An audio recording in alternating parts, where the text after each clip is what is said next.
Fenomena selebritis maju Pilkada 2024, sejumlah partai politik tampak percaya diri mencalonkan nama-nama selebritis.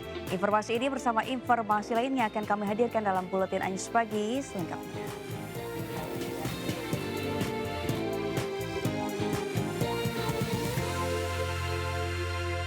Pemirsa, banjir bandang yang menerjang wilayah Gorontalo menyebabkan 15 kecamatan di 3 kabupaten kota terdampak. Akibatnya sebanyak puluhan ribu jiwa terpaksa harus meninggalkan rumah mereka dan sementara tinggal di pengungsian.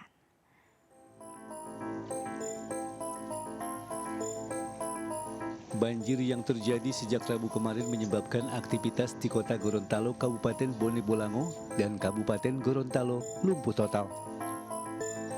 Akses jalan terputus dan pusat perekonomian lumpuh. Warga pun harus mengungsikan diri dari rumah mereka. Berdasarkan pantauan kini beberapa titik akses jalan di pusat kota, air mulai surut, namun beberapa kecamatan dengan dampak paling parah, ketinggian air masih mencapai dada orang dewasa. Sementara itu, permukiman warga juga belum bisa ditempati. Warga masih terus mengungsi di gedung-gedung yang disediakan pemerintah hingga air benar-benar surut dan status siaga darurat banjir telah selesai, mengingat cuaca di Gorontalo masih mendung. Data rincian berdasarkan informasi dari BPBD Provinsi Gorontalo, di kota Gorontalo, warga terdampak sebanyak 12.487 jiwa tersebar di 7 kecamatan. Untuk Kabupaten Gorontalo, warga terdampak sebanyak 19.513 jiwa tersebar di 5 kecamatan, yaitu Kecamatan Limboto, Tabongo, Batuda, Telagahaya, dan Tilango. Sementara itu di Kabupaten Bone Bolango, warga terdampak sebanyak 4.100 jiwa, tersebar di 3 kecamatan, Kecamatan Bone Pantai, Bolango Tinur, dan Kapilo Bone. Dari Gorontalo, Paradila Alim, iNews melaporkan. Pemirsa, lagi-lagi rumah seorang wartawan diteror hingga terbakar usai dilempar bom Molotov. Tak lama dari kejadian tersebut, polisi berhasil menangkap 2 pelaku pelemparan bom Molotov. Motif para pelaku karena kesal atas pemberitaan yang dilakukan korban adanya barak judi dan narkoba di salah satu desa di Kecamatan Pancur Batu.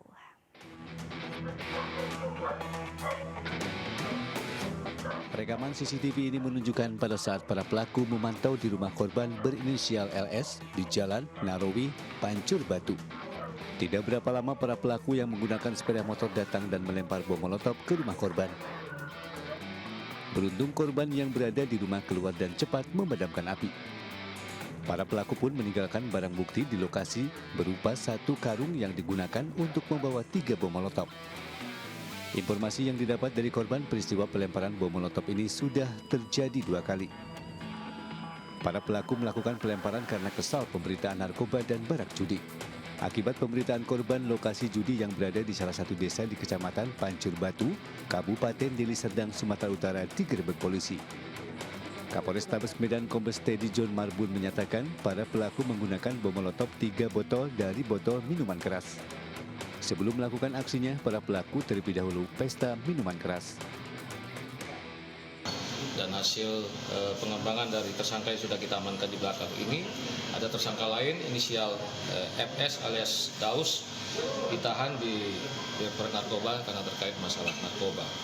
Karena sakit hati bahwa korban memberitakan tentang adanya barak judi maupun barak narkoba yang dimiliki oleh saudara FS alias Daus yang diamankan oleh. Diduga pelaku melakukan teror dan pelemparan di rumah korban sebanyak 8 orang dan kini polisi masih mengejar para pelaku lainnya. Dari Medan, Sumatera Utara, Adi Palapaharahap, iNews melaporkan. Pemirsa, tokoh masyarakat dan pegiat budaya Banten, Ratu Ageng Rekawati semakin mengukuhkan diri untuk maju menjadi bakal calon gubernur Banten. Ratu Ageng Rekawati akan bersaing dengan kandidat lain seperti Airin Rahmidiani, mantan gubernur Wahidin Halim hingga Rano Karno.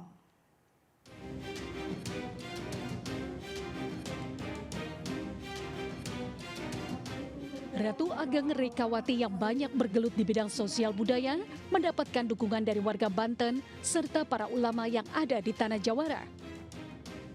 Dukungan terhadap dirinya maju Pilgub Banten terus mengalir jelang kontestasi bulan November mendatang. Ketua Harian Paguron Jalak Banten Nusantara ini juga telah mendaftar di beberapa partai demi mendapatkan dukungan, diantaranya Partai Kebangkitan Bangsa, Partai Nasdem, PSI, dan PDI Perjuangan. Dirinya mengaku optimis akan meraih tiket untuk bertarung dengan calon lainnya di Pilkada Banten. Dalam survei terakhir pada Juni lalu, Ratu Ageng Rekawati berada di urutan ketiga setelah Airin Rahmidiani dan mantan Gubernur Wahidin Halim dengan tingkat elektabilitas atau keterpilihan sebesar 13,21%.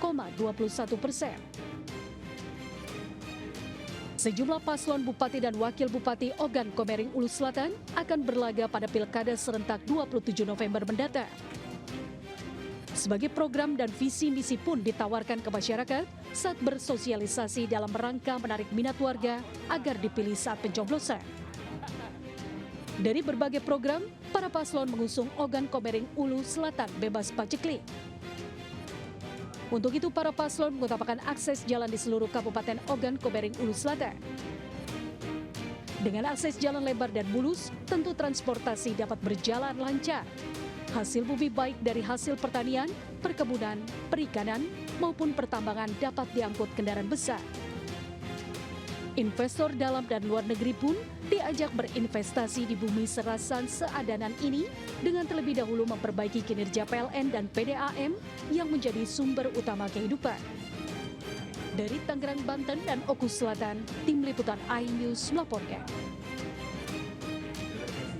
Di Jakarta, Partai Golkar telah mengumumkan Yusuf Hamka untuk berpasangan dengan Kaesang Pangarep untuk mengikuti kontestasi pilkada.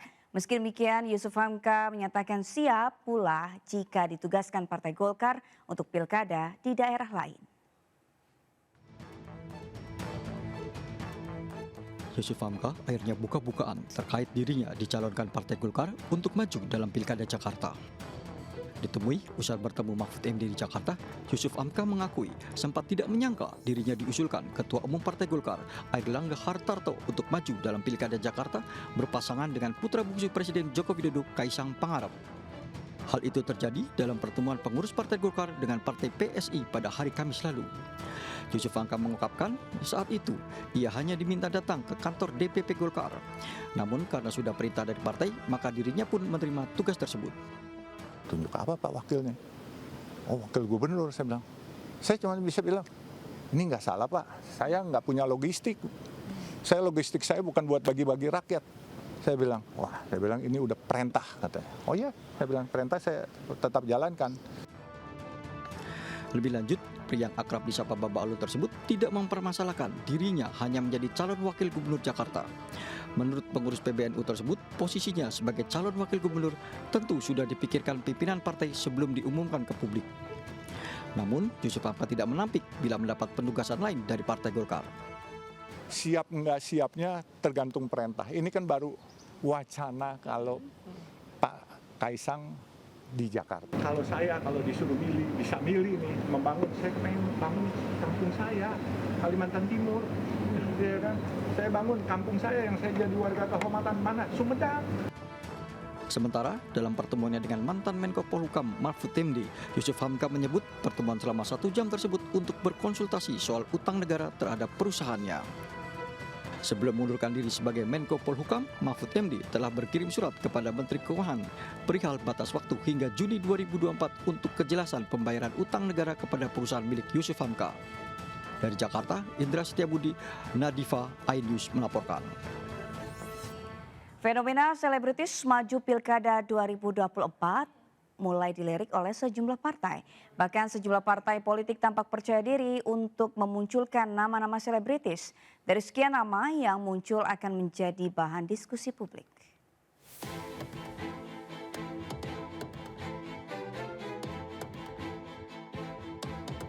Sejumlah artis mulai dilirik oleh sejumlah partai dan artis tersebut akan maju dalam Pilkada 2024 mendatang. Seperti halnya Marcel Widianto disebut sebagai wakil calon wali kota Tangerang Selatan yang diusung Partai Gerindra mendampingi Ahmad Riza Patria. Meski di tengah keraguan publik, Marcel tetap terus maju dan meyakini masyarakat Tangsel. Nama lainnya ada JJ Govinda yang muncul di Pilkada Kabupaten Bandung Barat. Pemilik nama asli JJ Rici Ismail merupakan politikus dari Partai Amanat Nasional. Artis lainnya yang juga senior di dunia politik turut masuk dalam bursa calon kepala daerah adalah Rano Karno. Politikus Partai Demokrasi Indonesia Perjuangan ini yang digadang-gadang maju dalam Pilkada Banten. Selain itu terdapat Krisdayanti yang juga kader PDIP masuk dalam bursa Pilkada Jatim. Ahmad Dhani dari Partai Gerindra masuk radar bakal calon wali kota Surabaya. Dan berikut nama-nama artis yang bakal maju dalam Pilkada 2024.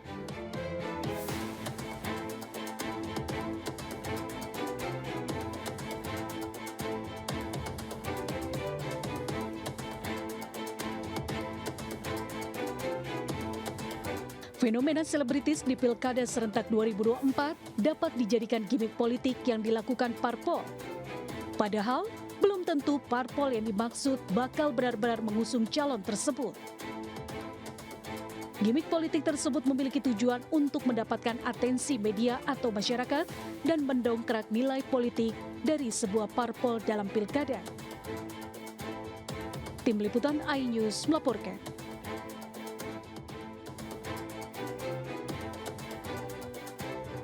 Sementara sejumlah tanggapan datang dari masyarakat mengenai pencalonan artis di Pilkada 2024.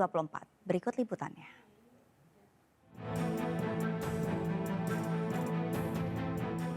Dengan bermodal popularitas, beberapa kalangan artis siap bertarung pada Pilkada 2024 pada bulan November mendatang. Beragam komentar pun berdatangan dari masyarakat. Ada pula yang tidak mengingat artis dinilai sangat minim ilmu berpolitik. Kami merasa bahwa dengan fenomena adanya beberapa artis yang dimunculkan dalam beberapa calon-calon yang akan bertarung di pilkada ini oleh beberapa partai, kami merasa bahwa mereka ini harus melakukan pendidikan politik dulu. Jadi jangan harus langsung foto kompas. Jadi tetap harus ada tahapan-tahapan pendidikan politik, setelah itu baru nanti bisa masuk ke dalam masyarakat. Belajar dulu bagaimana dari kita, oleh kita untuk masyarakat, mau merakyat dulu. Jadi supaya ada kesempatan juga kepada orang-orang yang masih benar-benar seperti para aktivis, para pengusaha. Jadi kalau misalnya langsung ke artis, artinya kan kesempatan kepada orang lain akan tertutup. Saya tidak mengatakan bahwa itu fenomena ya, karena soal artis-artis yang maju dalam kompetisi melalui demokrasi, melalui pemilihan kepala daerah, legislatif dan semua ya lembaga-lembaga yang ada di Republik ini kan artis-artis ini kan sudah sejak udah lama ya masuk di dunia seperti ini.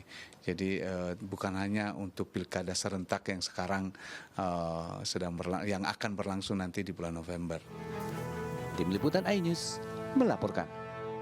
Jelang Pilkada serentak 2024, aparat kepolisian di Sidoarjo, Jawa Timur melakukan program cooling system dengan menemui sejumlah tokoh masyarakat. Melalui cooling system diharapkan bisa menenangkan warga dalam menghadapi pesta demokrasi pilkada serta tidak percaya terhadap berita hoax yang biasa menyebar melalui media sosial.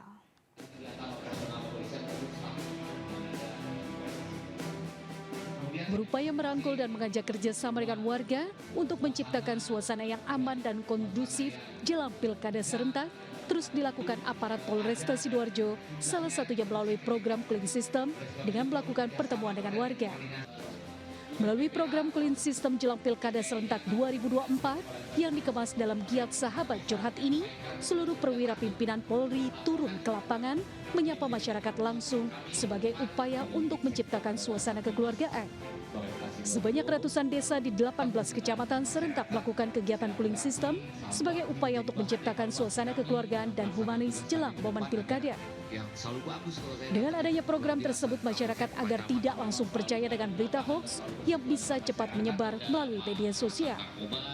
Ini merupakan kegiatan cooling system yang kami lakukan, menenangkan masyarakat dan juga sosialisasi untuk tidak percaya dengan pemberitaan hoax yang nantinya ke depan mungkin akan banyak ya terjadi upaya-upaya ya untuk memecah belah ya kesatuan yang ada di masyarakat Kabupaten Sidoarjo. Harapannya ke depan kita dapat terus menjaga situasi Kamtipmas agar tetap kondusif dan pelaksanaan pilkada dapat berjalan dengan aman dan damai. Diharapkan program ini warga dapat mendewasakan diri dan pikiran serta merangkul sejarah bersama-sama. Dari Sidoarjo, Jawa Timur, Pramono Putra, iNews melaporkan. Pemirsa, 1 bulan jelang peringatan detik-detik proklamasi pada 17 Agustus 2024 mendatang, sebanyak 76 siswa calon pasukan pengibar bendera pusaka resmi menjalani pelatihan di Cibubur, Jakarta Timur. Setelah menjalani latihan di Jakarta, nantinya mereka melanjutkan latihan di IKN Kalimantan Timur. Kedatangan 76 calon paskibraka di Taman Wiladatika Cibubur disambut dengan tradisi tantingan atau upacara menerima calon paskibraka. Upacara tantingan dipimpin Yohanes Adiyaksa, calon paskibraka asal Jawa Barat. Upacara yang diikuti seluruh peserta dari seluruh provinsi di tanah air itu berlangsung kusuk sebagai tanda penetapan dan keteguhan hati agar calon paskibraka yakin untuk mengikuti diklat. Sebanyak 38 orang putra dan 38 orang putri akan menjalani pelatihan dan pendidikan hingga 8 Agustus di Cibubur. Selanjutnya pelantikan akan berpindah ke lapangan IKN Kalimantan Timur.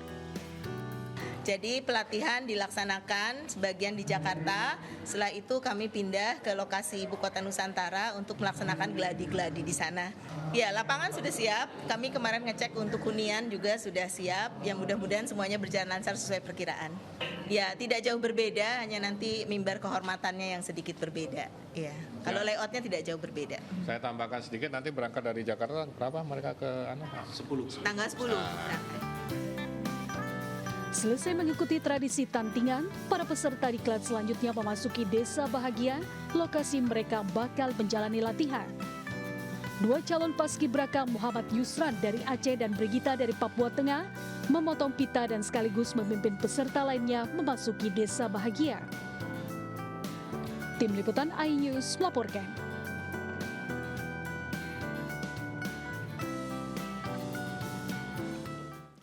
Pemirsa, 1 hari jelang penutupan Pekan Raya Jakarta 2024, suasana PRJ tetap ramai khususnya di area kuliner.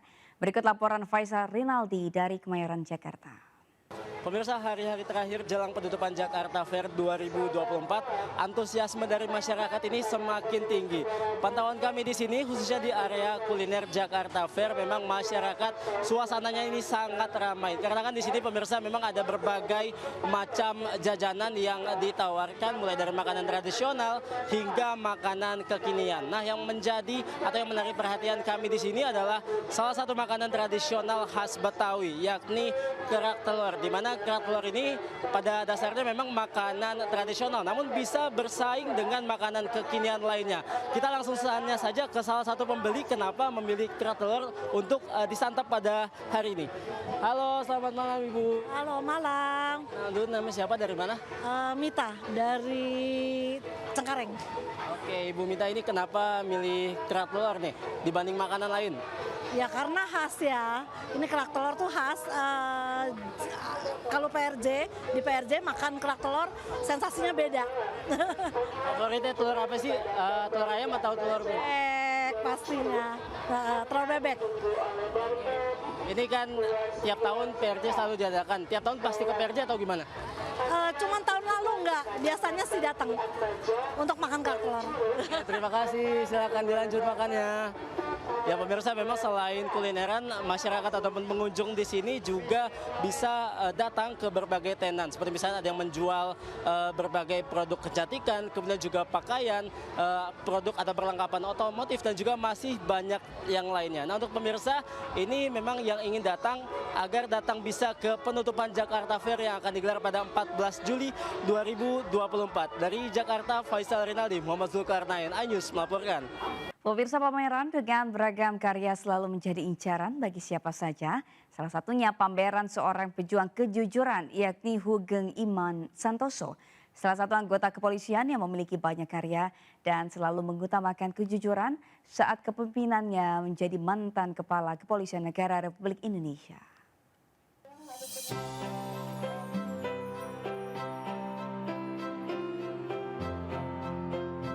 Sebuah pameran dan peluncuran buku dengan pitutur Hugeng Bertutur diselenggarakan di Gedung Balai Budaya Menteng, Jakarta Pusat. Pameran ini berjudul Hugeng, Moral, Etika, dan Jalan Hidupnya, menggambarkan sosok Kapolri kelima, yakni Jenderal Hugeng Iman Santoso. Kegiatan ini dihadiri dan dibuka langsung oleh Kasespim Lemdiklat Polri, Irjen Pol Krisnandal Dwi Laksana. Tak hanya peluncuran buku, benda penting milik Hugeng yang turut dipamerkan adalah karya seni lukis, artefak, surat penting, dan mock-up ruang kerja Hugeng yang dibuat sesuai dengan kondisi saat beliau masih menjabat sebagai Kapolri. Kegiatan ini diselenggarakan sebagai bentuk kepemimpinan literasi dan patung Hugeng Bertutur didedikasi untuk sosok seorang Hugeng Iman Santoso. Diketahui sosok Hugeng Iman Santoso merupakan bukti nyata bahwa seorang pemimpin yang jujur dan tulus akan selalu dihargai dan diingat oleh sejarah. Angkatan ke-33 Sespim juga membuat legasi. Mereka membuat suatu kumpulan buku, Moral, Etika, dan Jalan Hidup. Ini merupakan suatu hal yang membanggakan bagi saya bahwa para Serdik ini pun dengan tulus hati menuliskan pikiran, perkataan atau perbuatannya dalam bentuk kalimat-kalimat yang menjadi legasi, menjadi keabadian. Pameran ini berlangsung dari 10 Juli hingga 14 Juli 2024 dan tidak dipungut biaya. Dari Jakarta, Tim Liputan iNews melaporkan. Pemirsa, bagi Anda penggemar flora ataupun fauna, jangan sampai melewatkan pameran Flora 2024 di lapangan Banteng, Jakarta. Pameran yang mengusung tema Jakarta Global Hijau Mempesona menghadirkan ratusan stand tanaman hias, hewan peliharaan, hingga keperluan perawatan fauna maupun flora.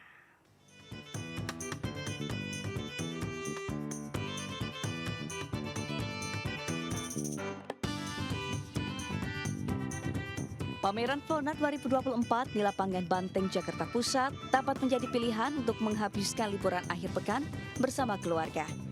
Dalam pameran ini, pengunjung akan diajak untuk melihat-lihat aneka tanaman hias. Salah satu yang menarik perhatian adalah tanaman bonsai. Beragam pohon bonsai baik lokal maupun impor, mulai dari Hokianti, Cendrawasih, dan Seribu Bintang dipamerkan dengan sangat menarik. Bahkan ada yang ditata lengkap dengan rumah-rumahan sehingga sangat indah dilihat. Bila berminat, pengunjung pun dapat membelinya. Harganya sangat bervariatif, mulai dari Rp75.000 hingga ratusan juta rupiah. Kalau untuk harga di sini pertama dari ada yang 100.000 juga ada. Harapannya untuk lebih mempromosikan lah gitu kan, agar masyarakat khususnya di Jakarta ini lebih mencintai. Selain disuguhi berbagai booth tanaman, pengunjung juga bisa bersuah foto dengan pemandangan tanaman yang cantik. Pameran yang berlangsung hingga 2 Agustus mendatang tersebut juga menghadirkan berbagai booth hewan peliharaan hingga keperluan perawatan fauna maupun flora. Dari Jakarta, Syahriza Eri iNews melaporkan. Pemirsa, bagi Anda yang hobi berpetualang, tidak ada salahnya untuk berwisata ke Lumajang, Jawa Timur untuk menjajal serunya mengarungi jeram di lereng Gunung Semeru. Melewati arus sungai yang cukup deras di antara bebatuan dijamin akan membuat dan memicu adrenalin. Seperti apa keseruannya, berikut liputannya.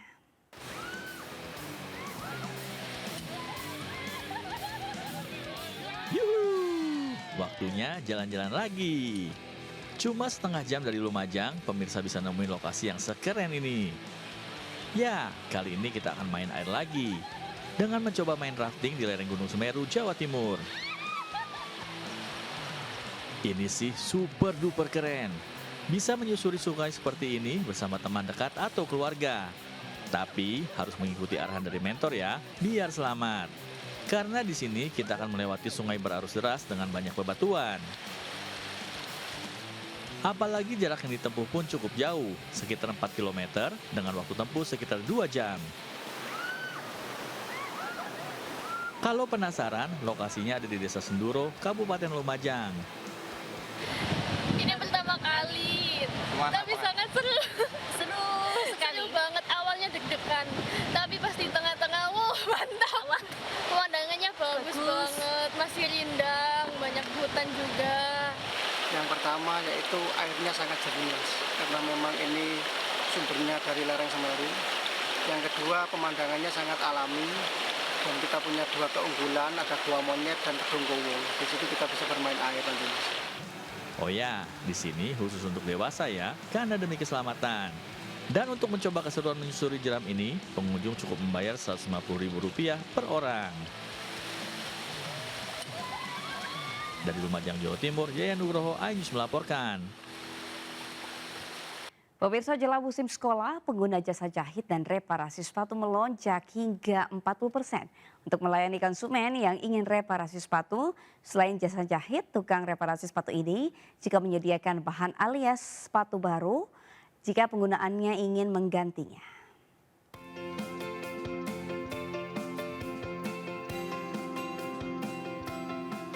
Ya, dengan datangnya musim sekolah yang tinggal beberapa hari, memberikan berkah tersendiri bagi jasa jahit sepatu.